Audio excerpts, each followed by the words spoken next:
and say I'm thankful that all you guys came out to show your love and support for Kiki. I think you all touched us in a different way, and I'm very fortunate to have known him and got to reconnect with him in the last 3 months, spending 2 days a week with him every single week. It's still very surreal to me. It's not completely sunken in. My last memory of him was the Wednesday, maybe a week and a half ago. He showed up to camp like 20 minutes early as I was running up the hill, and he'd gotten there 30 minutes early to do like a 5-mile run before our workout.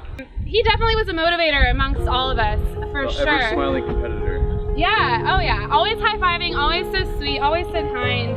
I'll remember walking to his car that day and giving him a hug goodbye, and just chatted with him all the time, like as a study break when I needed him, and I just love that big smile and getting to chat with him. Always the first person to put a smile on my face every day when I was in work. He'd roll in a big smile, always had something positive to say every single day. Everybody in the building that you would never have any idea, and he just infected everybody with a smile. And he was just such a friendly guy, right? I mean, everybody from the security guard to, you know, to the president of the company. I did an obstacle race with him, I think it was last year, and he dressed up with like a wig and like checked it all out.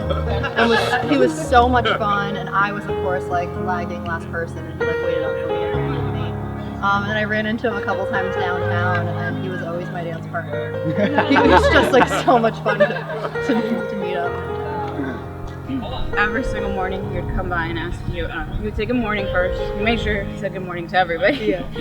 And then he would say, how are you today? And you know, we asked that and we always were like, oh, how are you? Bye, you know, I gotta go work to do. And he would stand there until you told him, you know, how are you today? He really cared about how your day was, and that's something that I'll always remember. All these people that I've met and talked to have said basically the same thing, that he just had this huge smile and just, you know, brightened everyone's day. And he's really sincere. He always asked how you're doing, and legitimately cared. It wasn't something just like, how you doing, you know, and just kind of pass on your day like it was a greeting. We thank God that he puts us, those people in our lives that just brighten your day and just genuinely make your day and your life better. And one specific thing that I'll share that I really will miss about Kiki is I went to Texas A&M, and you know, he's a huge Longhorn, so we would always have the most ridiculous banter, but he'd always have this huge smile on his face, and it would always end. He would make some ridiculous statement and just go, oh, like walk away. And there was nothing else I could even say. It could have made no sense. I'm just like, whatever. So. The genuineness of him, like he always came up with super intentional.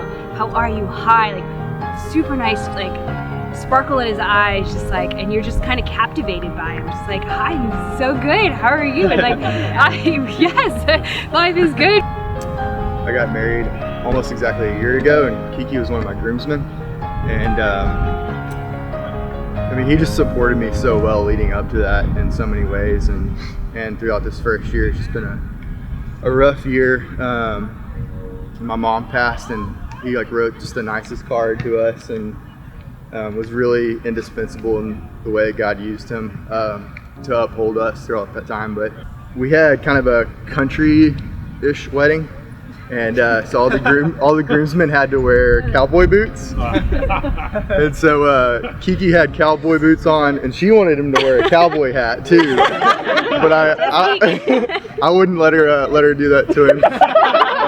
We were hanging out, and Nate comes up to me and is like, you gotta get him to dance. And so I was like, I got it, I know how to get him to dance. So I told Nancy, I said, go up to Kiki and ask him to dance, because he can't turn down the bride.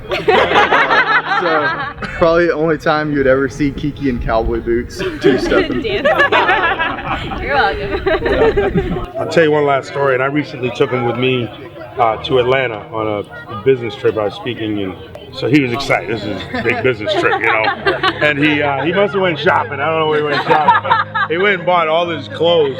He comes off the elevator, you know, and for this evening event, and his blazer is like electric. It's silver. It's like, I said, you look electric, man. He's like, yeah, you know, his little goatee.